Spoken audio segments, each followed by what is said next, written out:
Orang Kudus. Sobat Katolikana, saatnya kita simak kisah orang kudus yang dipersembahkan oleh Radio Katolikana. Penulis naskah Arif Setiawan.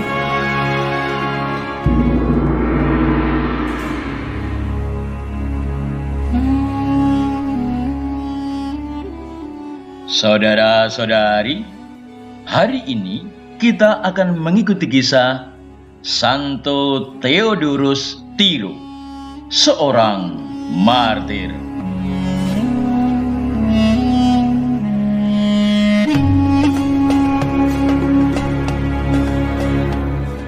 Theodorus hidup pada abad ketiga. Ia baru saja diterima sebagai prajurit dalam ketentaraan Romawi ketika ia harus mati demi imannya. Meskipun masih muda, Theodorus tahu bagaimana menjaga agar jiwanya bersih dan kudus. Ia seorang yang bijaksana, yang sungguh menganggap setan sebagai musuh utamanya.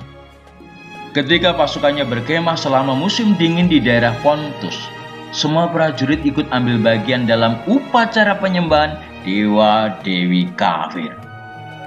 Karena ia seorang Kristen, ia tahu bahwa dewa-dewi itu tidak ada. Jadi Theodorus menolak ikut serta dalam upacara-upacara mereka. Maka Theodorus ditangkap dan dihadapkan kepada gubernur.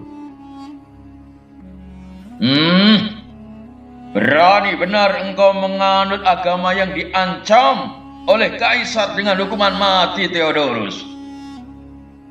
Tanpa ragu, prajurit muda itu menjawab, "Saya tidak mengenal dewa-dewi Tuhan. Yesus Kristus, Putra Tunggal Allah, dialah Tuhanku. Jika Tuhan menganggap jawaban saya sebagai suatu penghinaan, silahkan Tuhan potong lidah saya. Setiap bagian tubuh saya siap menderita jika Tuhan menghendaki pengorbanan yang demikian." Para hakim kafir meloloskan Theodorus sekali itu. Kemudian ia ditangkap kembali. Para hakim mula-mula berusaha membujuknya dengan lemah lembut.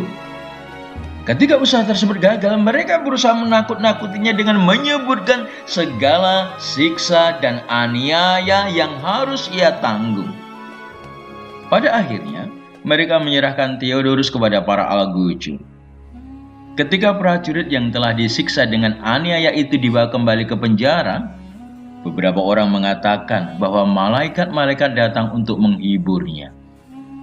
Setelah diinterogasi 3 kali, akhirnya Theodorus dijatuhi hukuman mati dengan dibakar hidup-hidup pada tahun 306. Sebuah gereja yang indah telah didirikan untuk menghormati abunya. Banyak orang datang ke sana untuk mohon bantuan doa sang martir.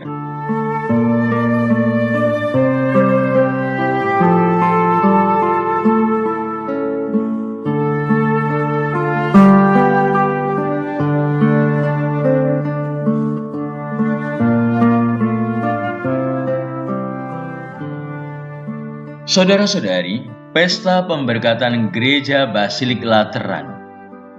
Dalam konteks sejarah gereja Kristen, basilika ini merupakan basilika agung yang pertama.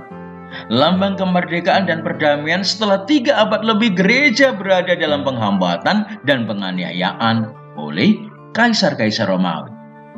Pemberkatan yang kita rayakan hari ini merupakan peringatan atas kemerdekaan dan kedamaian itu. Ketika Kaisar Konstantinus bertobat, ia memusatkan perhatiannya pada pembangunan gereja-gereja yang indah. Ibunya, Santa Helena, mendorongnya dan membantu dalam usaha membangun gereja-gereja itu.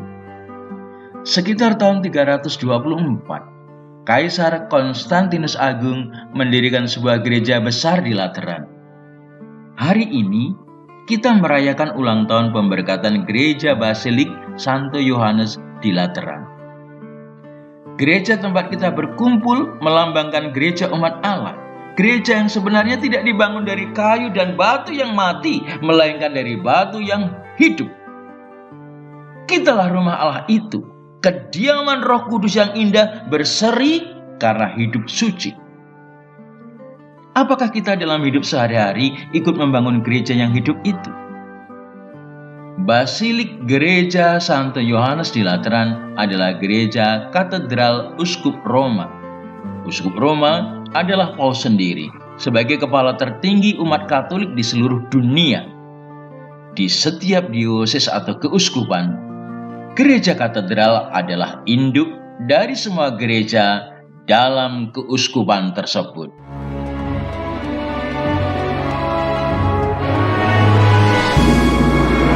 Demikian kisah orang kudus hari ini. Kisah orang kudus dapat Anda simak di Radio Katolikana setiap hari pukul 12 waktu Indonesia Barat dan pukul 19 waktu Indonesia Barat. Sampai jumpa di kisah orang kudus selanjutnya.